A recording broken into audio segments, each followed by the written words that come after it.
Hey, beautiful souls, welcome back to the Healing Empath. I am a healing empath, and today I am back at my daughter's dance school waiting for her to finish dance. So I just wanted to record a little message in the car. And so today I went to the gym again. I go to the gym pretty much every day, and I like to hold myself accountable.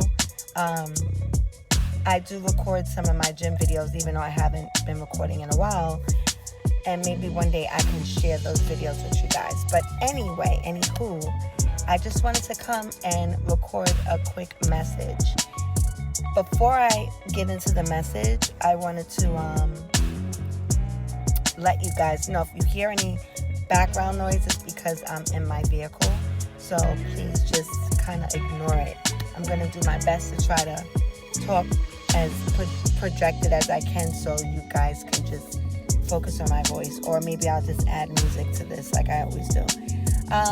But anyhow, today's message is how to receive support or help without feeling guilty about it. Now, I'm going to do a whole segment on this one day, but this is just kind of like a quick message. It was in my spirit to talk about it. But really quick before I start the message, please subscribe to my channel and hit the notification button so you can watch out for future videos. Okay, and of course I have my hot tea here. I have some herbal tea in my cup. I'm drinking some dragon tea and elderberry mix with a little honey. And I tend to do that when I'm working out. I like to drink tea versus water, but that's a whole nother topic.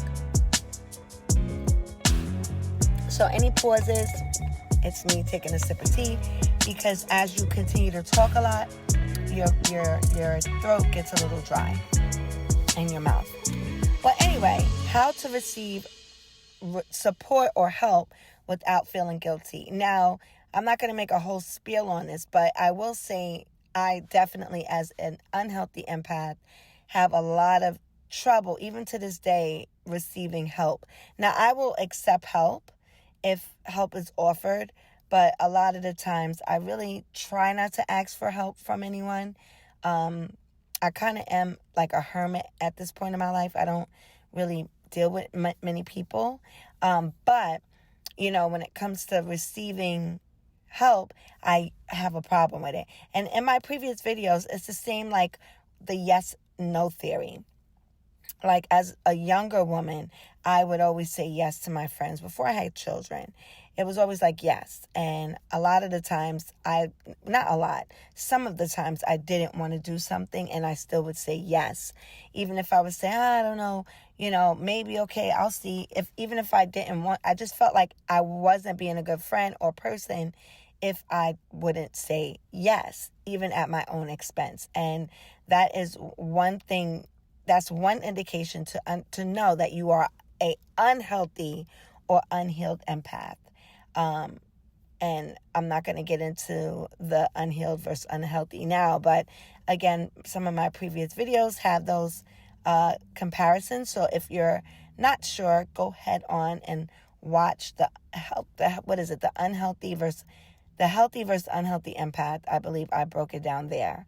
But yes, so it's the same thing when it comes to receiving support or some love, or like right now I went through a divorce, and it's still, fresh because it just happened this year in August.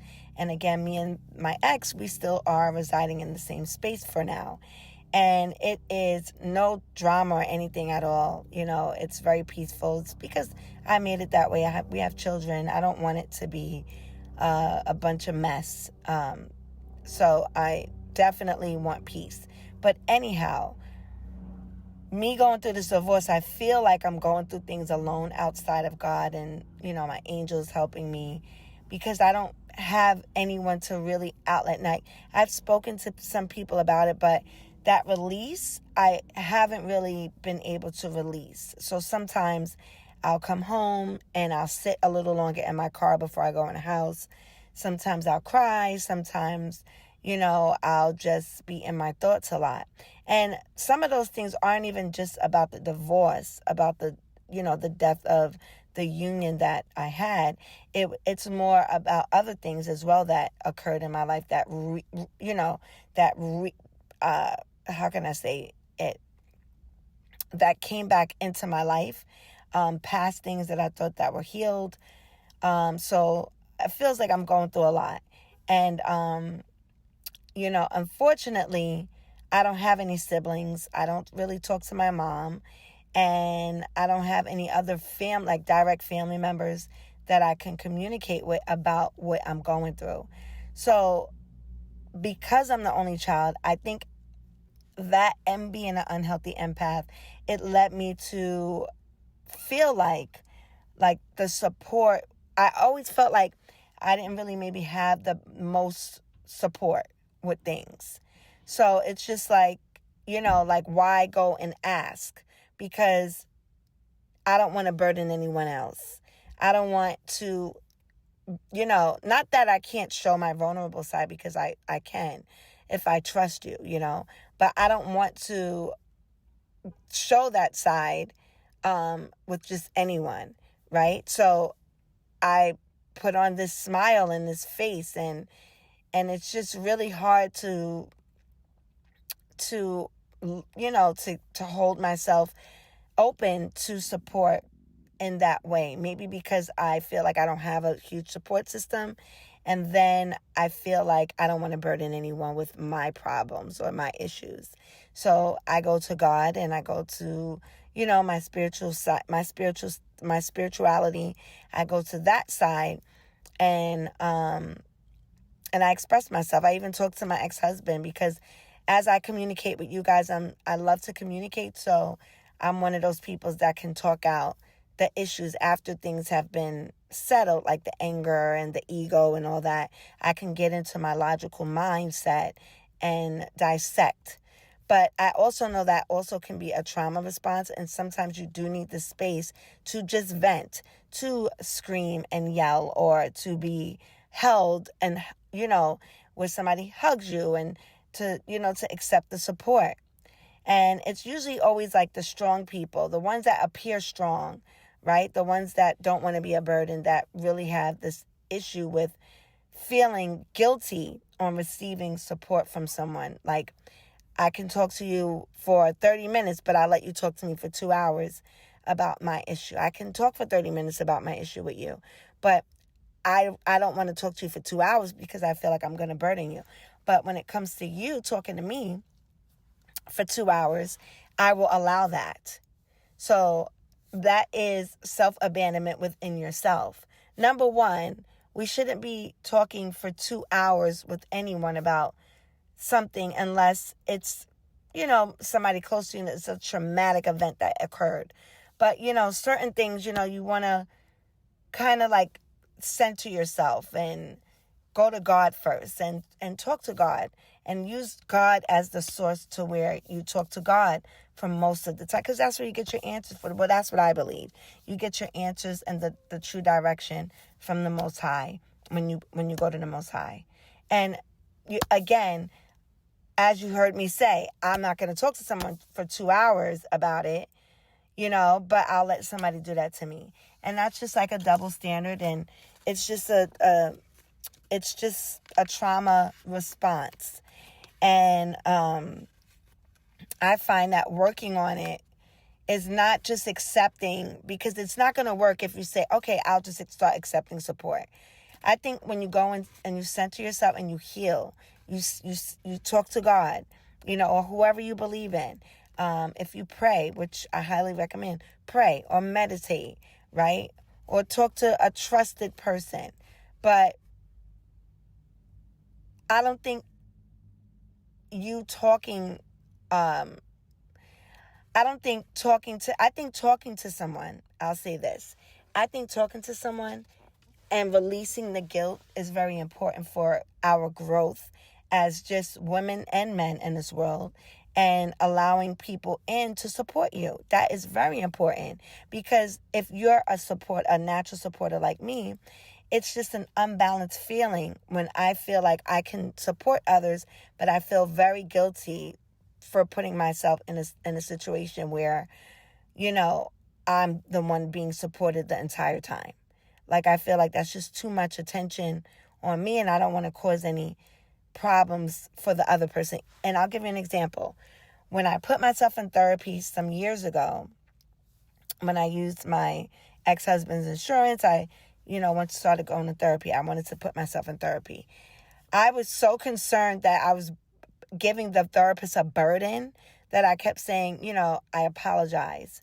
I'm sorry. I don't want to burden you down, because I understand that therapists also need to dump off that energy as well.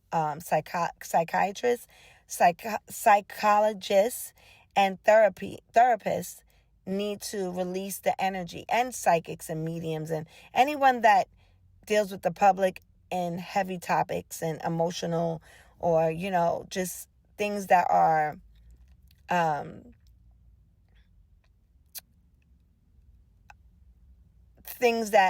complicated, that are hurtful, that are trauma-based. When you vent off to other people, they catch that energy as well. And I'm very observant to that, right? But that is my trauma response from something that happened to me as a child. When my mother was expressing herself and her pain to me all the time. And then when it came to me, maybe things weren't as sensitive, like received sensitively as I received it. For example, like my mom, if she was going through something, I would support that and be sensitive to it. And if I was going through it, she would, but it wouldn't be for like an extended amount of time. And I wouldn't be able to continue venting on the same thing for an extended amount of time. But I didn't have these stipulations with others. So I didn't set the boundary, because my boundaries were crossed at a small age where I shouldn't have been being vented to by my mother. She should have went to a therapist or a trusted person to vent off her frustrations, because that made me emotionally mature too early. I didn't have the capacity to hold that weight. So, now I have zero capacity to hold the weight for somebody else to open their arms and to say, hey, you can talk to me anytime. And I'll say, thank you so much. And I will not probably talk to you anytime, because I feel that I don't want to dump on you. While when I tell someone else they can vent to me, I don't mind them dumping on me. And that is self-abandonment. That is self-betrayal, because my cup is already filled up, spilled over. I have nothing left, right? I have all this emotion from everyone else since I was a child. And then in my own cup, my own personal cup, there's nothing there. But the one that's overflown is everybody else's stuff that they are going through. And this is not shade or anything with anyone else. This is just something that I noticed, that, empaths feel so guilty when other people are wanting to open up and support you. They feel extremely like they just don't want to burden anyone else.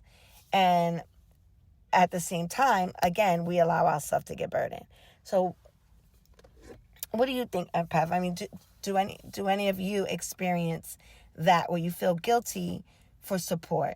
You feel guilty and you're saying sorry, or you're overthinking people. And it's just like the compliment theory. I have that too, where I can give compliments, but when I get compliments, I'm like, oh, it's hard to take a compliment. That's not me now, because if you give me a compliment, I'm going to say thank you. But the support thing, where it's like, okay, I'm going through something right now, but I feel bad, and I can express myself to someone and share my story, but I wouldn't want to stay there the entire time.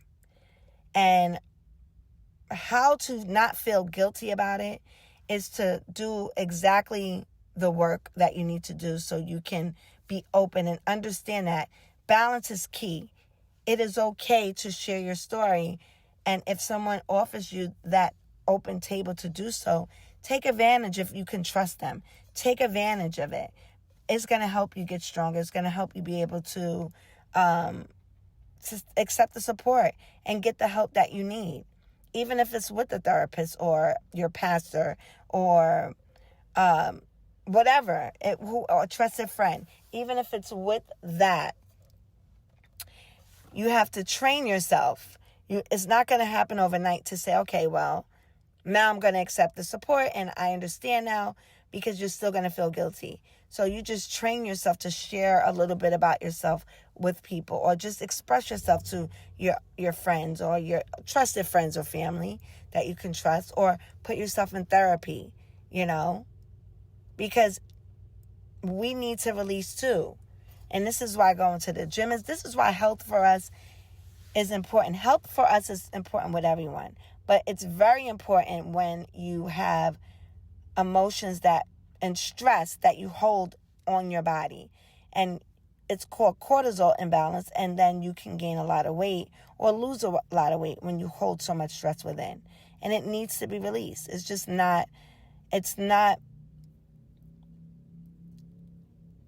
We're not going to be in great shape if we don't find a platform or a place or a person to release this energy, and it's not good for our growth as empaths. And if you're trying to become a healthy empath like myself, you would definitely need to practice accepting. You start with accepting compliments. You start with accepting advice. You start with accepting support, or even asking for support for small things sometime. So, to put yourself out there so you can be open to receiving support. Now, obviously, you're not going to always, call someone, because I don't think an empath will be able to do that, an unhealthy one at that. We're not able to just call someone a million times asking for help. We may ask our closest person to us, like our spouse, but we also have to know that, okay, my spouse is a trusted space that, or my boyfriend or my girlfriend is a trusted space to where I can ask them for assistance, and I don't have to feel like I'm being a burden. And honestly, this comes from childhood, because I grew up feeling like a burden to my mom. So this all goes back. And if you're one of those people that think because you're older, you should have gotten help or moved on. If you're older, you're just older because of your body, your mindset, your emotions, all of that trauma that you experience is still there. And honestly, it's worse because you're older at this point, right? You're older and you've made decisions in life based off of the trauma that you've experienced. So part of not feeling guilty of accepting support and help is making sure that you do the work. Making sure that you acknowledge that support is okay. And that's what family does. And that's what friendship does. That's what your husband does, or your wife. That's what your girlfriend does, or your boyfriend. They help and assist with things that need to be helped and assist with. And if you can't go to anyone for support, and if you can't because they just won't and refuse to support you, guess what? They're not your person. They're not your people. They're not. Or if you go to support and you find yourself always supporting others, but when you ask, it's like they shut you down or they make you feel very guilty for it. Those aren't your people. And that's just point blank. That's just obvious. Those are not your people, because we're supposed to be balanced in our relationships, balanced energies. We're not supposed to be all over the place. We're supposed to be balanced. So if we're friends, we're supposed to support each other in a balanced way, not in keeping score like, I lent you my car, now you got to lend me your car. Nothing like that. Just everything genuine, everything honest. If you've been supporting everyone else all your life and you find that you get the short end of the stick, it's time to remove those people out your life. It's just time to remove them.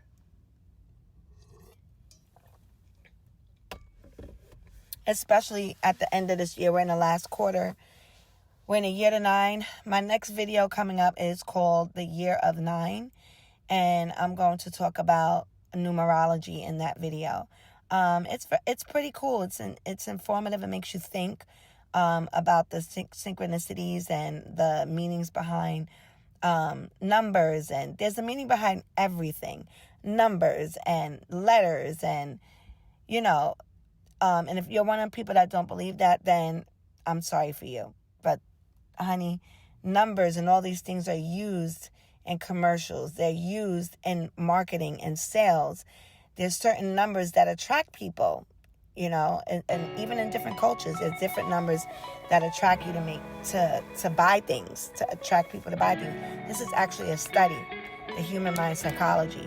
So just be, open to it. If you're not so sure about it, be open to it and then do your own research. But yes, we're in the last quarter of the year, and it's time to heal. It's time to grow. It's time to accept the support that's being offered. Obviously, you use your discernment. In order to receive support, you have to start somewhere. Start small, with accepting compliments and, being, not feeling guilty when talking to your friend, even asking someone for a little hand sometime, just to get yourself comfortable with being able to accept some support. Okay. And again, I am going to do an in-depth video on this topic because it's really important, and it's one of the silent things that you don't realize can hinder you in your growth as an empath. Okay. Everyone in this world needs support. And if you say you don't, that is a trauma response. That is unhealed energy. We all need support, even if it's something small. Okay, even if it's something small. Right now, I'm going through a lot, and I chose to cut certain people off, but I'm not even speaking to the people that I probably would have vented to about what I'm experiencing and what I'm feeling. But you know what? I'm not mad at all, because I have God, and God has carried me this entire time, which is the best family to have is the Most High. So, I don't want to keep rambling on, guys, but if you have any questions, please, or comments, please keep them respectful and drop them in the chat below in the comment section. And until next time, I hope everyone has a wonderful evening or daytime whenever you actually listen to this video. And remember to like and subscribe. And until next time, my loves, ciao.